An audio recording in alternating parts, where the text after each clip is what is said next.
अब 23 तारीख को जो प्रोटेस्ट होगा उसमें अगर नीतीश कुमार शामिल हो गए तो आप मान कर चलिए कि ये सरकार विधानसभा तक नहीं चलने जा रही है, एकदम स्पष्ट हो जाएगा। अगर नीतीश इस बिल पर बीजेपी का साथ देते हैं तो फिर नीतीश कुमार आगे जो राजनीति करेंगे, जो भी उनकी बची खुची राजनीति है, वो माइनस मुस्लिम हो जाएगा। लेकिन रत्नेश, अगर इस बार नीतीश कुमार सरकार गिराते हैं केंद्र में और बिहार में, या मान लीजिए केंद्र में नहीं भी गिराए, सिर्फ बिहार में पलटी मार के चले जाए और वहां पे समर्थन वापस ले ले, सरकार तो नहीं गिरेगी 12 विधायकों के चलते, लेकिन ये आप मान कर चलिए कि फिर बिहार में मुसलमानों का नेता नीतीश कुमार, पूरे देश के मुसलमान सिर्फ और सिर्फ नीतीश कुमार पर ही देख रहे हैं। देखिए चंद्रबाबू नायडू जिससे सीनियर है नीतीश कुमार, और नीतीश कुमार के आप पूरे राजनीतिक करियर को अगर आप देखिए रत्नेश, मतलब जब से वो राजनीति कर रहे हैं, सबसे बड़ा सेकुलर नेता। वक्फ बोर्ड का जो मामला है ना, वक्फ बोर्ड का, ये ऐसा मसला है कि ये आने वाले 25-50 सालों के मुसलमानों की शिक्षा,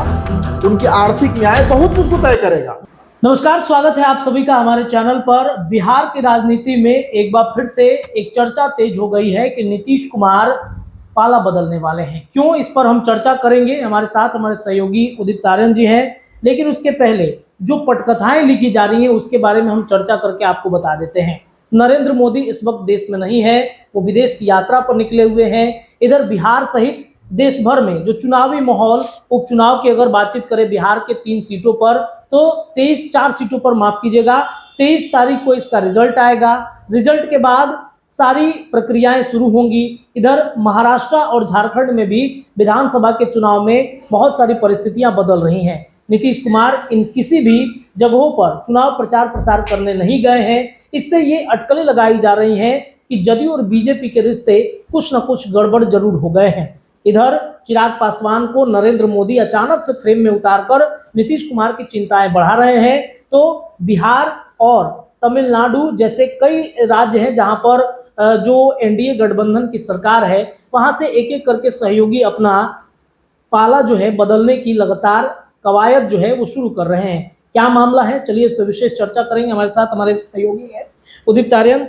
उदित जी, चर्चा ये है कि नीतीश कुमार और नायडू जो है वो कुछ प्लान कर रहे हैं दोनों अलग होने की। देखिए, लोकसभा का शीतकालीन सत्र शुरू होने वाला है, 25 दिनों का सत्र है, 20 दिसंबर तक ये सत्र चलेगा जी। अब चर्चा सबसे अधिक इस समय देश में इस मामले पर हो रही है कि जो वक्फ बोर्ड है जी, संशोधन, उसका जो नया अधिनियम लाया गया, जो विधेयक लाया गया, उसे इस विंटर सेशन में लोकसभा में पारित करा लिया जाएगा। और बीजेपी इसके लिए एकदम कहते हैं ना तटस्थ है जी। बीजेपी के सामने कोई कंफ्यूजन की स्थिति नहीं है कि इस बिल को पार कराना है, पास कराना है या नहीं कराना है। बीजेपी श्योर है कि उसको ये बिल पारित कर देना, मुहर लग चुका है, मुहर लग चुका है। बीजेपी को ना मुस्लिम वोटों की दरकार है, ना मुस्लिमों को उन्हें टिकट देना है, तो वो इस एजेंडा पे बड़ा मतलब अफर्म है। फंस कौन रहा है जी?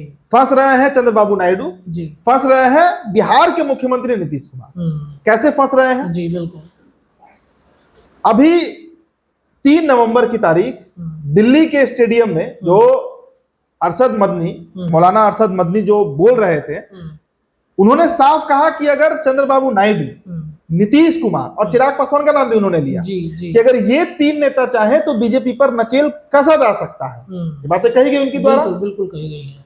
अब इस वक्त पूरे देश के मुसलमान सिर्फ और सिर्फ नीतीश कुमार पर ही देख रहे हैं। देखिए, चंद्रबाबू नायडू जिससे सीनियर है नीतीश कुमार, और नीतीश कुमार के आप पूरे राजनीतिक करियर को अगर आप देखिए रत्नेश, मतलब जब से वो राजनीति कर रहे हैं, सबसे बड़ा सेकुलर नेता, सबसे बड़ा समाजवादी, और समाजवादी है, बिल्कुल है, बिल्कुल है। इस बात से कोई इनकार नहीं कर सकता है। उनके ऊपर ना परिवारवाद का कोई चार्ज लगा सकता है, उनके ऊपर ना कोई करप्शन का लगा सकता है। निजी तौर पर तो आप नीतीश कुमार को घेर ही नहीं सकते हैं। बिल्कुल बिल्कुल। 15-18 सालों के उनके शासन में बिहार में शायद कोई दंगा नहीं हुआ, बिल्कुल नहीं। अगर 1-2 छिटपुट हम मुंगेर को छोड़ देते, और वहां पे बहुत जल्दी कंट्रोल करने में नीतीश कुमार तेज है, बहुत माहिर व्यक्ति है, ब्यूरोक्रेसी पे पकड़ है तो। और सबसे बड़ा बात कि सेकुलर शब्द जो हम बोल रहे हैं, धर्म निरपेक्षता की हम बात कर रहे हैं, उसमें एक बड़ा फिगर के तौर पर नीतीश कुमार जाने जाते हैं जी, जी। एक समय वो भी रहा बिहार में, 2010 का समय था रत्नेश, जब नीतीश कुमार की तारीफ रूस किया करता था। नरेंद्र मोदी से बड़े कद के नेता थे ये, बीजेपी में इनकी ज्यादा पूछती नरेंद्र मोदी से 2008-9 के समय। बिल्कुल बिल्कुल।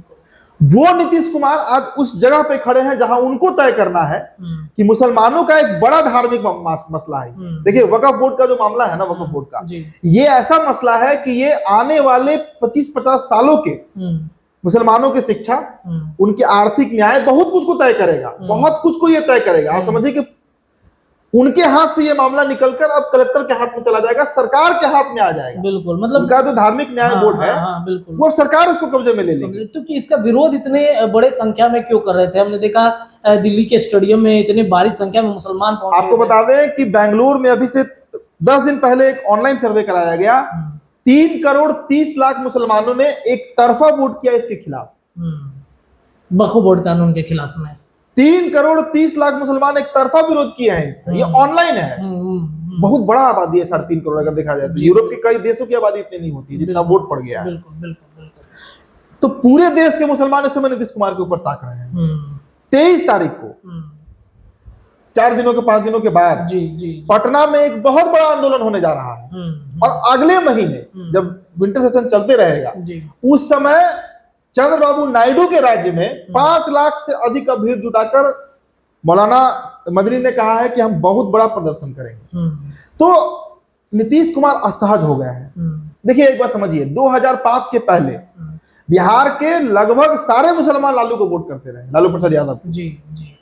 लेकिन बिहार में जो पसमानदा मुसलमानों का कॉन्सेप्ट आया, था वो पहले भी, लेकिन नीतीश कुमार घूम घूम कर पसमानदा मुसलमान की आबादी बिहार में कुल मुसलमानों का 3/4 है, 75%। उनको 2005 का जो चुनाव हुआ था वो 2 बार हुआ था, फरवरी में हुआ, फिर नवंबर में हुआ। 8 महीने का जो गैप हुआ, उस 8 महीने के गैप में नीतीश कुमार ने पसमानदा मुसलमानों को अपने साथ कर लिया। कई बड़े नेता खड़े हो गए। आप बेगूसराय से सांसद बने 2009 में मुनाजिर हसन, कई नेता मुसलमानों के खड़ा किए नीतीश कुमार। तो पसमानदा, हाँ, लंबी फहरिस्त है। मुसलमानों का वोट नीतीश कुमार को मिला है, 2020 तक मिला है। लेकिन अब मुसलमान उस नीतीश कुमार की तरफ देख रहा है कि नीतीश क्या कर रहा है। केंद्र में आंकड़ा क्या है? 292 सीटें हैं एनडीए के पास, इसमें 28 सीटें नायडू और नीतीश के पास है, 16 और 12 नीतीश कुमार का, 16 नायडू का। ये अगर संख्या हटा दीजिए आप, तो आंकड़ा चला आएगा 264 पे, सरकार गिर जाएगी। और सरकार जब गिरने की स्थिति में आएगी तो बीजेपी को बैक होना पड़ेगा। बिल्कुल। अब 23 तारीख को जो प्रोटेस्ट होगा, उसमें अगर नीतीश कुमार शामिल हो गए तो आप मान कर चलिए कि ये सरकार विधानसभा तक नहीं चलने जा रही है, एकदम स्पष्ट हो जाएगा। तो क्या मतलब नीतीश शामिल होंगे उसमें, लग रहा है आपको ऐसा? दावा कर रहे हैं मोहम्मद अरशद मदनी, मौलाना साहब जो है, वो दावा कर रहे हैं कि वो शामिल होने जा रहे हैं। अब उनका दावा कोई हवा में नहीं है, वो कोई काफी बुजुर्ग और सीनियर लीडर्स में से काउंट होते हैं। उन्होंने यहां तक कहा कि मेरी बातचीत हो गई है। तो अब अगर देखिए, और आपने एक बड़ा ओपनिंग दिमाग में अच्छा बात कहा कि किसी भी चुनाव प्रचार में नीतीश कुमार नहीं जा रहे हैं। बिल्कुल, महाराष्ट्र में नहीं गए, मना कर दिया उन्होंने। झारखंड में ही कहा, झारखंड में भी नहीं जा रहे हैं, उनकी पार्टी लड़ रही है। बिल्कुल, तब नहीं जा रहे हैं नीतीश कुमार। इसलिए इस बात को लेकर संशय है कि क्या करने वाले हैं नीतीश कुमार। और सबसे बड़ी बात कि देखिए, अगर इसका 2 पहलू है। एक कि अगर नीतीश इस बिल पर बीजेपी का साथ देते हैं तो फिर नीतीश कुमार आगे जो राजनीति करेंगे, जो भी उनकी बची कुछ राजनीति है, वो माइनस मुस्लिम हो जाएगा। लेकिन रत्नेश, अगर इस बार नीतीश कुमार सरकार गिराते हैं केंद्र में और बिहार में, या मान लीजिए केंद्र में नहीं भी गिराए, सिर्फ बिहार में पलटी मार के चले जाए और वहां पे समर्थन वापस ले ले, सरकार तो नहीं गिरेगी 12 विधायकों के चलते, लेकिन ये आप मान कर चलिए कि फिर बिहार में मुसलमानों का नेता नीतीश कुमार बन जाएगा, जदयू बन जाएगी। लालू यादव का पूरा तिलिस्म टूट जाएगा। जो लालू यादव उसके बदौलत सरकार में रहे हैं, आज भी एमओआई समीकरण, अभी भी देखिए ना, बेलागंज में एमओआई समीकरण का बात है, इमामगंज में एमओआई है, रामगढ़ में मुस्लिम काउंट हो रहा है। क्यों? बिल्कुल इसी वजह से। वो पूरा जो एक ऑरा बना हुआ है आरजेडी का कि मुसलमानों के असली हिमायती हम ही है और हम ही को वोट पड़ता है, वो टूट जाए। इसी वजह से शहाबुद्दीन परिवार को फिर से बैक किया गया, छटक गया था। तो वक्फ बोर्ड बहुत बड़ा मसला है और इसको नीतीश कुमार छोड़ने वाले नहीं है। देखिए 13 तारीख को ज्वाइंट पार्लियामेंट्री कमेटी के सदस्य बिहार आए थे, कुछ क्लियर नहीं हो पाया। इमारत सरिया में बैठक भी हुई, कुछ क्लियर नहीं हो पाया। और जहां जहां जेपीसी की बैठक हो रही है, आप देख ही रहे हैं क्या हाल हो रहा है, मारपीट हो, माथा फड़ोल हो जा रहा है। एक वर्ग है जो सुनना ही नहीं चाह रहा है इस पर, वो किसी लेवल पे कॉम्प्रोमाइज करने को तैयार नहीं है। वो बोल रहा है कि हमारा धार्मिक मसला है, मदरसा होगा। देखिए उत्तराखंड में जैसे मान लीजिए कि वहां की सरकार ने मदरसाओं को खत्म कर दिया, वहां के मुसलमान साथ आ गए, खत्म हो गया। लेकिन बिहार में मदरसा रहेगा या नहीं रहेगा, ये नीतीश कुमार नहीं, यहाँ के मुसलमान तय करेंगे। ये केंद्र सरकार या बिहार सरकार नहीं, यहाँ के मुस्लिम तय करेंगे। मुसलमान हमेशा से ये तय किया है, आजादी से वही लोग तय करते आए हैं। अब वो सही है गलत है छोड़ दीजिए, वो तो बात का चर्चा का विषय है। बीजेपी का दलील है कि 200-400 परिवारों का कब्जा है देश के। देखिए, भारत में सबसे अधिक जमीन अगर किसी के पास है अभी, तो रेलवे बोर्ड के पास, रेलवे बोर्ड के पास है, और उसके बाद वक्फ बोर्ड के पास, सेकंड नंबर पे यही आता है। तो रेलवे तो मान लीजिए जमीन रखा है, तो 12 लाख से अधिक लोगों को रोजगार दिए हुए हैं। जी जी, वक्फ बोर्ड क्या करता है, ये क्या कर रहा है? बीजेपी यही सरकार सवाल कर रही है ना कि 200-500 परिवार ऐसे हैं देश में जो पूरा कब्जा करके बैठे हुए हैं जमीनों पर, आम मुसलमानों को फायदा नहीं। लेकिन वो एक अलग चर्चा का लंबा विषय है, उस पर हम क्यों जाए, वो सही है गलत है, वो सरकार तय करे, जनता तय करे, मुसलमान तय करे। लेकिन अभी जो चर्चा ये चला हुआ है कि उधर हमने ये भी सुना है कि नायडू जो है अपने राज्य में मुसलमानों को एक बड़ा अधिकार देने की बातचीत कर रहे हैं, आरक्षण बढ़ाने की बातचीत वहां पर वो कर रहे हैं। तो इस बात से भी इशारा मिल रहा है कि कहीं ना कहीं मुसलमान जहां एक तरफ बीजेपी से नाराज है, तो नायडू और नीतीश कुछ ना कुछ मुसलमानों। देखिए, चंद्रबाबू नायडू की स्थिति ऐसी है कि वो वेट एंड वॉच की स्थिति में है। वो अब नीतीश कुमार, मैंने कहा ना, पूरा देश इस वक्त नीतीश कुमार को देख रहा है कि नीतीश क्या करेंगे 23 तारीख को। अगर नीतीश कुमार जाते हैं उस आंदोलन में, उस रैली में, उस जुलूस में जो 23 तारीख को पटना में होने वाला है, मुसलमान करने वाले हैं, तब चंद्रबाबू नायडू अगला स्टेप लेंगे। क्योंकि एक तरफ वो सरकार में भी है, उनके मंत्री भी हैं, तो उनको ये भी डर होगा कि अगर हम आगे आगे बढ़ के, कहते हैं ना लबो करना, अगर वो आगे बढ़कर अगर कोई ऐसा काम कर दें कि सरकार से खींच और नीतीश कुमार इधर ही रह जाए, सरकार तो नहीं गिरेगी। 174 से तभी रहेगा इंडिया के पास सरकार, तो लेकिन नायडू सरकार से बाहर हो जाएंगे। तो चंद्रबाबू नायडू अभी ये जितनी बातें कर रहे हैं, आरक्षण बढ़ाएंगे और अल्पसंख्यक प्रकोष्ठ और ये वो जितनी बातें हो रही हैं, ये सब है, लेकिन वक्फ बोर्ड के ऊपर वो शांत है। वक्फ बोर्ड में क्या होने वाला है इसके ऊपर अभी कोई क्लैरिटी नहीं है। चंद्रबाबू नायडू नीतीश कुमार का इंतजार कर रहे हैं। अब देखिए ना, दिल्ली में अभी बहुत उसको लेकर चर्चा तेज है। नीतीश कुमार की चुप्पी, नीतीश कुमार यहाँ बीजेपी नेताओं से नहीं मिल रहे हैं, दिल्ली चले गए थे और बिहार में भी रह रहे हैं। तो यहाँ के चाहे डिप्टी सीएम ही क्यों ना हो, उनसे भी मुलाकात नहीं कर रहे हैं, बीजेपी के मंत्रियों से वो मुलाकात नहीं कर रहे हैं, बहुत साइलेंट है। छठ के बाद से तो एकदम साइलेंट हो गया है। क्योंकि मौलाना अरशद मदनी ने जब से कहा है, तब से बीजेपी के लोगों की नजर भी बहुत टेढ़ी नजर है इनके ऊपर, और चिराग को इसीलिए आगे किया जा रहा है। अभी प्रधानमंत्री का दौरा होगा, अब देखे होंगे कि नीतीश से आगे दिख रहे थे चिराग पासवान। और अब महाराष्ट्र में आप देखिए ना, चिराग को आगे किया गया, वहां पोस्टर बॉय बना दिया, स्पेशल चार्टर्ड प्लेन भेजा गया, उनको पोस्टर बॉय बना दिया गया। चिराग पासवान से तो बड़े नेता है ना नीतीश कुमार, हर चीज में बड़े हैं। राजनीतिक कद देखा जाए, उम्र देखा जाए, तजुर्बा देखा जाए, औहदा देखा जाए, वो मुख्यमंत्री है, तो हर औहदे में बड़े हैं नीतीश कुमार। लेकिन उनके सामने पूरे बीजेपी की शो कर रही है चिराग पासवान। तो बीजेपी भी कहीं ना कहीं ये मानकर चल रही है कि अगर नीतीश भागते हैं तो फिर बिहार में हमारा इकलौता सहारा चिराग ही बचेगा।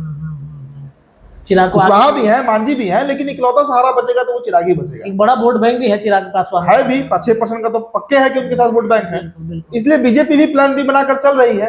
अब अगले कुछ दिनों में हो सकता है कि खमास भी पार नहीं करे, नीतीश कुमार कोई बड़ा कदम ले लेंगे। अब 2-3-4 दिन इंतजार कीजिए ना, 23 तारीख को सारा पिक्चर क्लियर हो जाएगा क्या। अच्छा, एक अंतिम प्रश्न है, नीतीश कुमार, आप एक तरफ जहां ये चर्चा है, वहीं नीतीश बार बार मतलब सफाई दे रहे हैं कि 2 बार इधर से उधर चले गए, हम नहीं जाएंगे, नरेंद्र मोदी के पैर पकड़ ले रहे हैं। क्या वो पलटने के लिए माफी मांग रहे हैं क्या?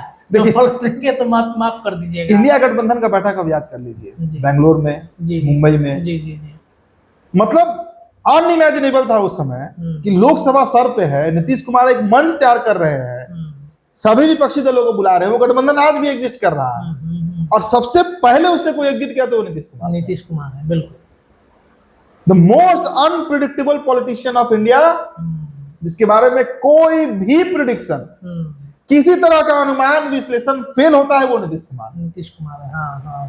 तो ये अब मत जाएगी नीतीश कुमार किसका पैर पकड़ रहे हैं, क्या कर रहे हैं, क्या कस्में खा रहे हैं, क्या वादे कर रहे हैं, मत जाइए इसके ऊपर। नीतीश को पता है कि उनका वोट बैंक कहां है, कैसे उसको साधना है, कैसे नया वोट बैंक तैयार करना है, इसके लिए किसकी कुर्बानी देनी होगी, किस गठबंधन में रहना होगा, किस गठबंधन में जाना होगा, ये सारी बातें वो जानते हैं।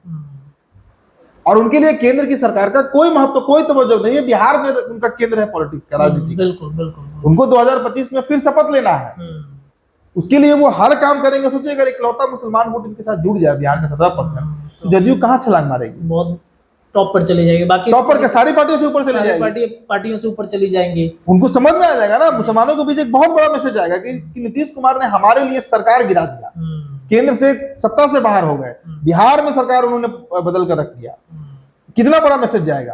फिर कितना भी तेजस्वी यादव चिल्लाते रहे कि हम मुसलमानों के लिए ये किए वो किया और अडवाणी जी का रथ रोके, कोई सुनने वाला नहीं है। एक तरफा वोट नीतीश कुमार। लालू अगर मुसलमानों के नेता बने तो सिर्फ इसलिए बने कि जब सोमनाथ से रथ चला था और रात जब पार कर रहा था, हर स्टेट में चाहे वो भाजपा शासित हो या गैर भाजपा शासित हो, सभी जगहों पर हिंसा हुई एक्सेप्ट बिहार। तो यहाँ के मुसलमानों में एक मैसेज चला गया, आयरन हैंड से क्रश कर दिया था लालू यादव उस पूरे मूवमेंट को बिहार में। भागलपुर में गिरफ्तारी हो गई थी एल के आडवाणी। जी जी जी जी बिल्कुल। उसके बाद ही लालू यादव एक लौता नेता बन गए मुसलमानों के, और मुसलमान बहुत एकजुट है वोट करने में। तो इस बार अगर नीतीश कुमार कुछ ऐसा करते हैं तो फिर अब मान के चलिए कि नीतीश कुमार ही नेता मुसलमानों के बन जाएंगे। उनकी पार्टी में फिर उनका अगला उत्तराधिकारी होगा, उसके पास वो वोट बैंक रह जाएगा और लंबे समय तक रहेगा। तो वेट एंड वॉच की स्थिति में है ये दोनों। देखिए, तो वेट एंड वॉच में है चंद्रबाबू नायडू और इधर नीतीश कुमार। आखिरकार प्लान उनका तैयार हो रहा है, इसकी पटकथा तैयार की जा रही है। आने वाले 23 नवंबर को जहां एक तरफ बिहार के 4 सीटों में हुए उपचुनाव कि वो लेकर के रिजल्ट निकलेगा, तो वहीं दूसरी तरफ नीतीश कुमार वक्फ बोर्ड संशोधन बिल के खिलाफ जो मुसलमान इस वक्त पूरे देश भर में बयानबाजी कर रहे हैं, रणनीति तय कर रहे हैं, उनके साथ क्या बैठक करते हुए दिखेंगे, ये देखना बड़ा दिलचस्प होगा। कैसी लगी खबर ये जरूर बताइएगा, अपनी राय कमेंट में रखिए। बहुत बहुत धन्यवाद।